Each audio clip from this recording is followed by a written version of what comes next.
NTV time, जनता की बात जनता के साथ।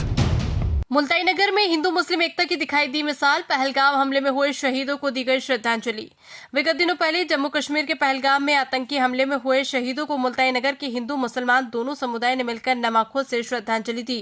वहीं मुल्ताई नगर के बस स्टैंड शहीद स्मारक से कैंडल मार्च प्रारंभ किया गया, जो कि मुल्ताई नगर के बस स्टैंड होते हुए जय स्तंभ चौक पर जिसका समापन किया गया।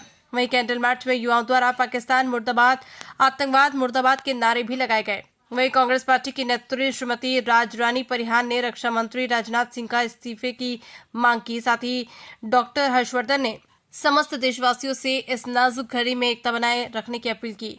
उन्होंने कहा कि देश में कुछ लोग ऐसे हैं जो नफरत को फैला रहे हैं, जो झूठी अफवाह को फैला रहे हैं। उन्होंने कहा है कि हमें देश में मिलकर रहना है ताकि हम आतंकवाद से लड़ सके। उन्होंने कहा कि जो लोग देश में नफरत फैलाने का काम कर रहे हैं वो लोग अपने ही घर को बर्बाद करें। उन्होंने कहा कि समस्त देशवासियों को झूठी अफवाह से बचना चाहिए और देश हित में अपना योगदान देना चाहिए।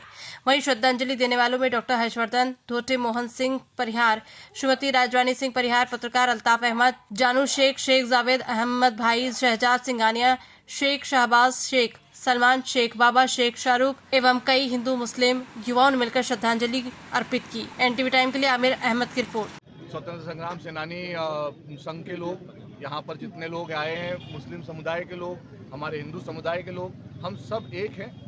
यही एक संदेश देना चाहते हैं आज के समय में, जहाँ पर देश पे हमारा आक्रमण हुआ है और ऐसे आक्रमण की हम सब लोग घोर निंदा करते हैं। और क्योंकि ये देश के ऊपर आक्रमण है, इसका मतलब कि हमें सबसे पहले एक होने की ज़रूरत है। हमारे घर को हमें पक्का करने की ज़रूरत है। अगर घर में फूट पड़ी रहेगी तो हम लोग कभी भी कहीं फतह नहीं कर पाएंगे। तो ये समय अपने आप को जोड़ने का है, एक दूसरे के साथ रहने का है और देश के जो ये गद्दार पाकिस्तान है, इनको मुंह तोड़ जवाब देने का है। जैसा कि सभी पार्टियों ने, कांग्रेस पार्टी ने, राहुल जी ने सब जगह कहा है कि हम लोग इसकी घोर निंदा करते हैं और जो भी सरकार कदम उठाएगी उसका हम समर्थन करते हैं। तो अब हम लोग आशा करते हैं कि ये माननीय मोदी जी, हमारे प्रधानमंत्री, अब इस पाकिस्तान को मुंह तोड़ जवाब दे। जो लाल आंखें दिखाते थे, जो 56 इंच का सीना है, वो आज दिखाने का मौका है।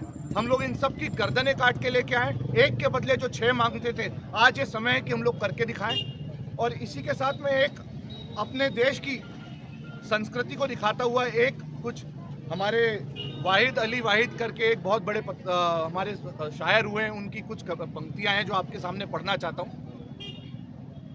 कब तक बोझ संभाला जाए, द्वंद कहाँ तक पाला जाए, दूध छीन बच्चों के मुख से क्यों नागों को पाला जाए, दोनों ओर लिखा हो भारत, सिक्का वही उछाला जाए, तू भी राणा का वंशज, फेंक जहां तक भाला जाए, इस बिगड़ैल पड़ोसी को तो फिर शीशे में ढाला जाए, तेरे मेरे दिल पर ताला, राम करे ये ताला जाए, वाहिद के घर दीप जले तो मंदिर तक उजाला जाए, कब तक बोझ संभाला जाए, युद्ध कहां तक टाला जाए, तू भी राणा का वंशज है, फेंक जहां तक भाला जाए।